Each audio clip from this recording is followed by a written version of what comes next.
La venganza no es ruidosa, es precisa. ¿Conoces esa horrible sacudida en las tripas cuando entras en una habitación y de inmediato sabes que el mundo acaba de inclinarse en tu contra?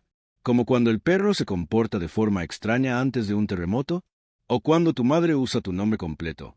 Eso es exactamente lo que me golpeó en cuanto crucé la puerta del Meridian Grand Ballroom, aferrando un regalo carísimo como un idiota. El lugar rezumaba riqueza. Enormes lámparas de cristal derramando luz sobre suelos de mármol tan brillantes que podrían servir de espejos. Era ese tipo de lujo exagerado que grita demasiado dinero, pero sentido común.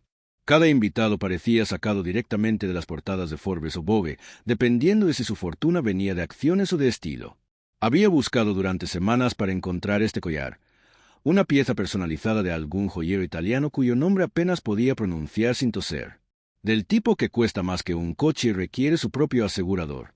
Sara, mi esposa, lo había señalado una vez en una revista durante el desayuno, hacía 6 meses. Solo un comentario al pasar, pero los maridos recordamos esas cosas. Las archivamos y las perseguimos como si fuera una misión.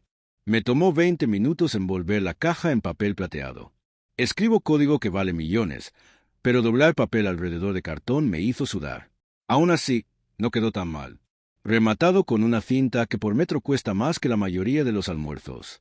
Me abrí paso entre la multitud, saludando con la cabeza a gente que medio reconocía y esquivando besos en la mejilla de extraños que olvidaba minutos después de conocerlos. Pero había una vibración en el aire, esa clase de tensión que sientes cuando todos están al tanto de una broma excepto tú. Las conversaciones se interrumpían cuando pasaba yo, y luego se reanudaban en susurros. Una señal segura de que algo feo se estaba gestando. La risa comenzó antes de que yo siquiera lo viera. No la risa ligera de champán, sino la cruel y dura que hace que se te contraiga el estómago.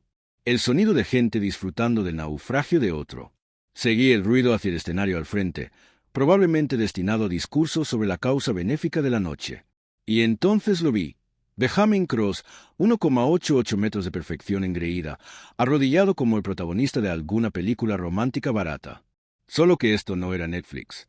Esta era mi vida. Tenía un micrófono en la mano, su voz retumbando por todo el salón. ¿Quieres dejar a tu inútil y débil marido y casarte conmigo? Las palabras me golpearon como un mazazo. Inútil, débil. Yo había hecho rico a este hombre solo por trabajar en la misma industria. Mis patentes solas podrían haber pagado su último yate. ¿Y débil? Ni de lejos. Pero la verdad no importaba aquí. Esto era una actuación. Y yo era el chiste. La multitud lo devoró. 400 de la élite de Manhattan unidos en deleite ante mi destripamiento público. Los móviles salieron rápido porque solo mirar cuando puedes publicar la ruina de alguien en 4K. Mi matrimonio estaba a punto de volverse viral. Y entonces llegó el golpe definitivo. Sara, mi esposa de 7 años, la misma mujer que esa mañana me había preguntado si su vestido le quedaba bien. La misma para la que acababa de comprar un collar que valía una pequeña fortuna.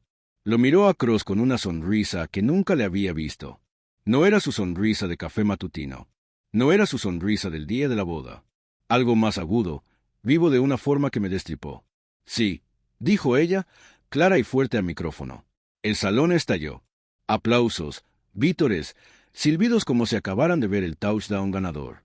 Yo me quedé congelado sosteniendo esa caja de regalo brillante mientras mi esposa aceptaba la propuesta de otro hombre delante de cientos que pensaban que mi destrucción era el mejor espectáculo de la ciudad. Cross se levantó, la atrajo hacia sí en un beso sacado directamente de Hollywood y la sala enloqueció. Alguien gritó.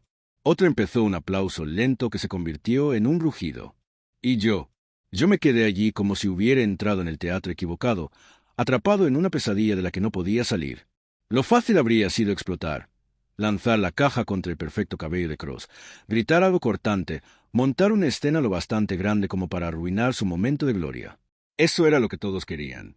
Eso era lo que estaban esperando. Nada deleita más a los ricos que ver a otro romperse en pedazos delante de ellos.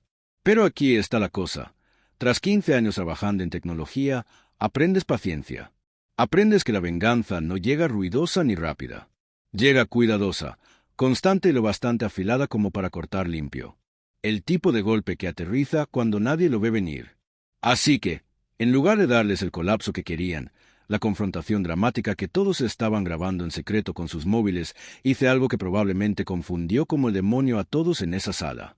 Me di la vuelta, sin gritos, sin escena, sin objetos lanzados ni declaraciones dramáticas. Simplemente giré sobre mis talones como si estuviera saliendo de una reunión de junta particularmente aburrida y empecé a caminar hacia la salida. La caja de regalo se quedó firmemente en mis manos porque maldita sea si iba a dejar atrás artesanía italiana que valía 3 meses de salario para que esos buitres la despedazaran. La energía de la multitud cambió mientras yo avanzaba. Se sentía la confusión ondulando por la sala como una ola. Este no era el guión que esperaban. ¿Dónde estaba la rabia, las lágrimas, el colapso público que les daría algo de que cotillear durante meses? Seguí caminando, pasando la fuente de champán que probablemente costaba más que el alquiler anual de la mayoría de la gente. Pasando las esculturas de hielo que ya empezaban a derretirse bajo el calor de la anticipación de todos. Pasando el cuarteto de cuerda que había dejado de tocar para ver el drama desarrollarse. Mis pasos resonaban en el mármol, firmes, deliberados, completamente imperturbables.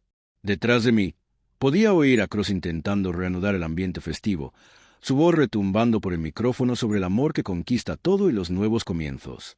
Clásico movimiento de CEO. Cuando dudes, da un discurso. Pero ni siquiera su carisma practicado podía cubrir del todo la energía incómoda que yo había dejado a mi paso. El portero, un tipo diferente al habitual, probablemente contratado especial para esta noche, abrió las enormes puertas de bronce para mí con una expresión de confusión profesional. Le asentí en agradecimiento y salí a la fresca noche de Manhattan, donde el caos honesto de la ciudad se sentía refrescantemente real comparado con el drama fabricado del que acababa de escapar. Mi Uber ya estaba esperando. Lo había llamado en el momento en que oí la voz de Cross en ese micrófono porque puedo ser muchas cosas, pero estúpido no es una de ellas. El conductor me miró por el retrovisor mientras me acomodaba en el asiento trasero, probablemente preguntándose por qué alguien salía tan temprano de una fiesta tan elegante, aún aferrando una caja de regalo plateada como si contuviera los secretos del universo. ¿Noche dura? Preguntó porque los conductores de Uber en Nueva York aparentemente nunca han conocido un límite personal que no puedan cruzar. Se está poniendo mejor por momentos, le dije, y lo dije en serio. Mientras nos alejábamos del Grand Meridien, capté un vistazo del salón a través de las enormes ventanas. La fiesta volvía a estar en pleno apogeo. Cross y Sarah probablemente ya planeando su futuro, mientras la multitud celebraba su exitosa humillación del tipo que acababa de marcharse. Pensaban que habían ganado algo esa noche. Pobres tontos, no tenían idea de lo que se les venía encima. La caja de regalo reposaba en mi regazo, aún perfectamente envuelta, aún sin abrir. Dentro estaba un collar que Sarah nunca llevaría, comprado por un marido que aparentemente ya no existía. Pero estaba bien. Ahora tenía otros planes para mi dinero. Mejores planes. Planes que no implicaban financiar mi propia humillación pública ni comprar joyas para mujeres que pensaban que patético e impotente eran descripciones precisas del hombre que había construido su estilo de vida entero desde cero. Las luces de la ciudad se difuminaban al pasar por la ventanilla mientras nos dirigíamos al norte. Y por primera vez en meses, sentí algo que casi había olvidado. Claridad. Esa noche había sido un regalo a su retorcida manera.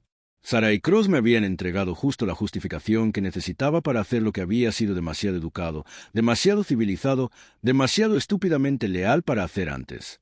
Querían jugar con mi vida. Perfecto. Yo había estado jugando juegos desde antes de que Cross aprendiera a hacerse el primer nudo de corbata y aún no había perdido ninguno. La verdadera fiesta acababa de empezar. Mi ático se sentía diferente cuando entré. No físicamente. Los mismos muebles ridículamente caros que Sarah había insistido en tener seguían allí. Las mismas piezas de arte pretenciosas que costaban más que las casas de la mayoría de la gente seguían colgadas en las paredes como juicios silenciosos. Pero la energía había cambiado. El lugar se sentía más ligero de alguna manera, como si alguien finalmente hubiera abierto una ventana en una habitación que había estado asfixiándose lentamente durante años. Lancé la caja de regalo plateada sobre la encimera de la cocina sin ceremonias, dejándola caer con un golpe satisfactorio junto a un bol de fruta que probablemente costaba $50 porque todo en el mundo de Sarah tenía que ser orgánico, artesanal y digno de Instagram. El collar podía quedarse envuelto para siempre por lo que a mí respectaba. Tal vez lo convertiría en un pisapapeles o en un recordatorio muy caro de mi propia estupidez. Las encimeras de mármol brillaban bajo la iluminación empotrada, reflejando mi rostro de vuelta en una docena de ángulos diferentes. Parecía cansado, lo cual tenía sentido considerando que acababa de ver cómo mi matrimonio implosionaba delante de la élite social de Manhattan. Pero debajo del agotamiento había algo más. algo que parecía sospechosamente a alivio. Me serví 3 dedos de Macallan de 25 años. El bueno. La botella que Sara siempre les decía a los invitados que era el pequeño hobby de David. Como si coleccionar whisky premium fuera equivalente a armar trenes a escala en el sótano. Esa noche no era un hobby. Era medicinal. El ardor se sintió bien al bajar. Honesto de una forma en que nada más lo había sido en meses, tal vez años. Me había estado mintiendo a mí mismo durante tanto tiempo sobre en que se había convertido mi matrimonio que había olvidado qué sabor tenía realmente la verdad. Resulta que sabe a whisky caro y a reivindicación. Mi oficina estaba al fondo del ático, pasando la sala de estar que parecía sacada de Architectural Digest y el comedor que habíamos usado tal vez 6 veces en el último año. Sara prefería comer fuera, ser vista. Lo llamaba networking, aunque había empezado a sospechar que su networking implicaba muchas más reuniones uno a uno con ciertos CEOs multimillonarios de lo que originalmente pensaba. La oficina era la única habitación del lugar que realmente era mía. Sara había decorado todo lo demás con la ayuda de algún diseñador de interiores famoso cuyo nombre soltaba constantemente. Pero mi oficina estaba prohibida. Madera oscura, sillones de cuero, estanterías llenas de libros reales en lugar de lomos decorativos, y lo más importante, una caja fuerte empotrada en la pared detrás de un cuadro del puente de Brooklyn. Porque incluso mi caja fuerte tenía que tener algo de estilo, según mi esposa. Me senté en mi escritorio, el mismo que compré cuando TEDxFlow aún operaba desde una oficina estrecha en Soho. De vuelta cuando Sara aún estaba impresionada por mi espíritu emprendedor en lugar de avergonzada por mi falta de conexiones sociales. La madera estaba marcada por años de noches largas, anillos de café y los ocasionales momentos de frustración cuando el código se negaba a cooperar. Desgaste real, desgaste honesto, no el falso envejecimiento por el que pagas extra en tiendas de muebles carísimas. La caja fuerte se abrió con una serie de pitidos, y saqué la carpeta de cuero negro que había estado allí durante 3 años, sin tocar, pero no olvidada. La etiqueta decía activos principales, en mi propia letra, aplicada con una etiquetadora en una de esas noches en que no podía dormir y decidí organizar mi vida como si fuera un archivador. Sara se había reído de mí por eso. ¿Quién necesita papel hoy en día, David? Todo está digital ahora. Resulta que el tipo que construyó su empresa desde cero y no confía en la nube con sus documentos más importantes necesita papel. El tipo que recordaba que a los abogados les encantan las pistas en papel y a los jueces les gusta la evidencia física necesita papel.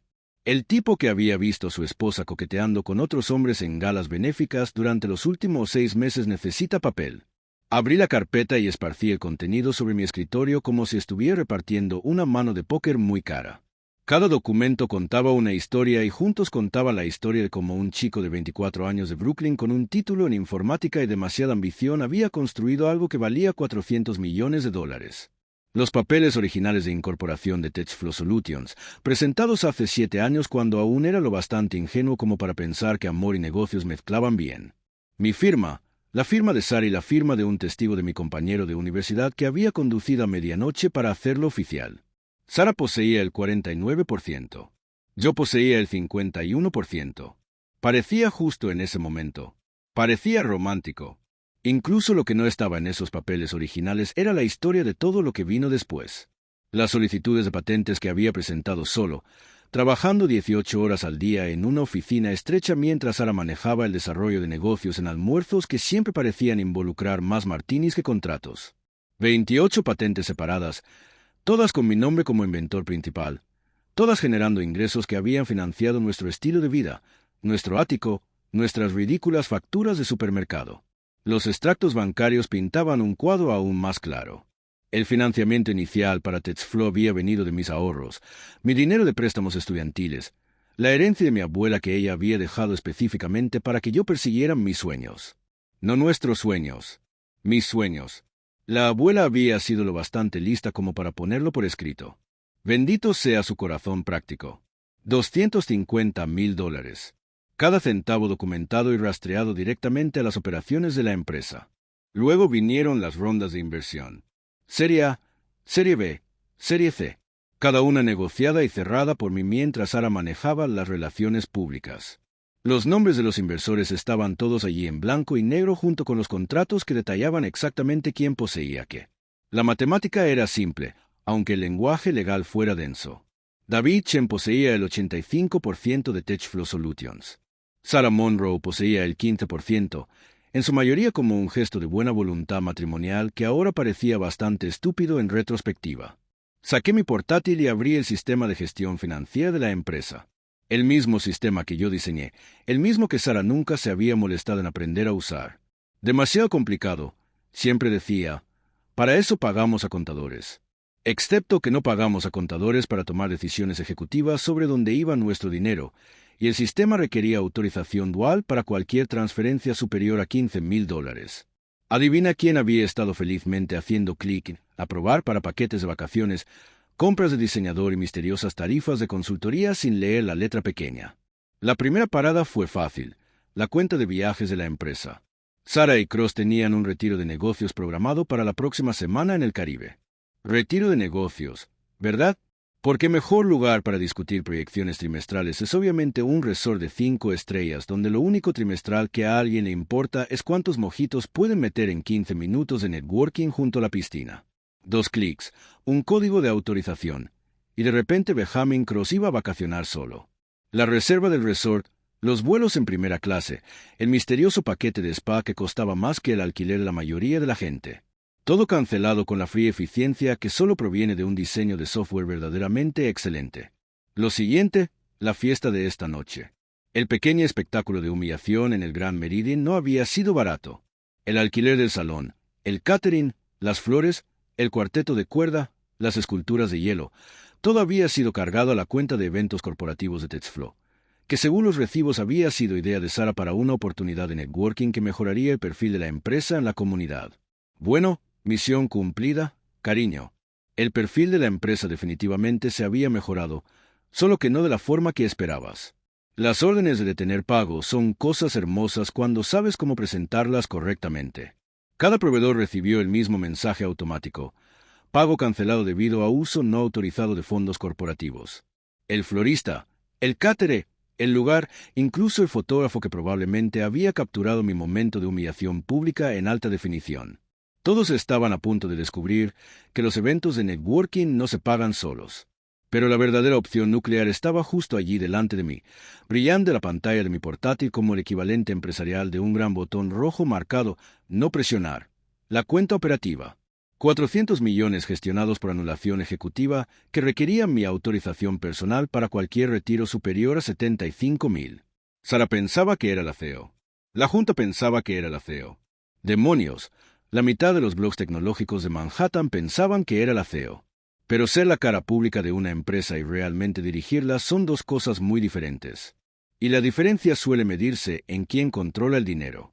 Yo había construido múltiples salvaguardas en el sistema, en parte porque soy paranoico y en parte porque había visto demasiadas startups destruidas por política interna. Cada decisión mayor requería 2 firmas, la mía y la de Sara. Cada transferencia financiera necesitaba autorización ejecutiva. Cada cambio en la estructura de la empresa necesitaba aprobación de la Junta. Era a prueba de balas, asumiendo que ambos ejecutivos operaban de buena fe. Resulta que la buena fe es más difícil de encontrar de lo que pensaba. El congelamiento tomó exactamente 30 segundos en implementarse. Una caja de diálogo, una pantalla de confirmación, un clic final, y de repente TechFlow Solutions operaba bajo protocolos financieros de emergencia. Sin transferencias, sin pagos, sin acceso a fondos operativos, sin autorización directa del accionista principal. Ese sería yo, por si alguien se lo preguntaba. Mi teléfono empezó a vibrar casi de inmediato. Mensajes de texto, llamadas perdidas, buzones de voz acumulándose como nieve digital. El nombre de Sara destellaba en la pantalla, luego el de Cross, luego números que no reconocía pero que probablemente podía adivinar. La fiesta probablemente aún seguía fuerte. Pero en algún lugar del salón del Grand Meridien, alguien estaba recibiendo muy malas noticias sobre sus tarjetas de crédito. Apagué el teléfono boca abajo y me serví otro whisky. Afuera, Manhattan brillaba como una placa de circuito. Millones de luces representando millones de vidas, la mayoría más honestas que la que yo había estado viviendo los últimos años. La ciudad nunca duerme, lo cual era perfecto porque tenía la sensación de que yo estaría despierto un buen rato. La carpeta estaba abierta a mi escritorio, papeles esparcidos como evidencia en una escena del crimen, que de alguna manera lo eran. Sara y Cross habían cometido el crimen perfecto. Me habían robado mi vida, mi dignidad y mi confianza, todo mientras me hacían pagar por el privilegio. Pero habían cometido un error crucial. Habían asumido que estar casado con alguien significaba poseerlo, que firmar unos papeles te hacía socios iguales sin importar quién hizo el trabajo real. Habían olvidado que en los negocios, como en el código, la persona que construye el sistema decide cómo funciona. Y yo apenas estaba empezando. Me desperté al amanecer sintiéndome mejor que en meses, lo cual probablemente dice algo profundamente preocupante sobre el estado de mi matrimonio. Lo siento, exmatrimonio, pero no estaba de humor para autoanálisis. La luz matutina entrando por mis ventanas de suelo a techo se sentía diferente de alguna manera, más limpia, como si alguien finalmente hubiera lavado meses de acumulada mierda de los vidrios.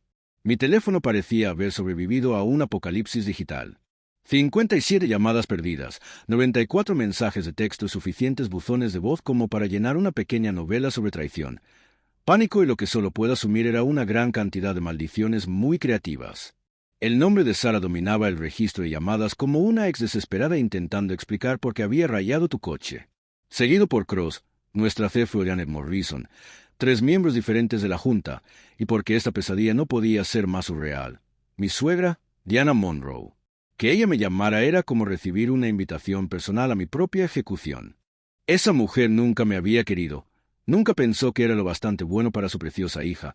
Nunca perdía la oportunidad de mencionar lo mucho más exitoso que era Cross en las cenas.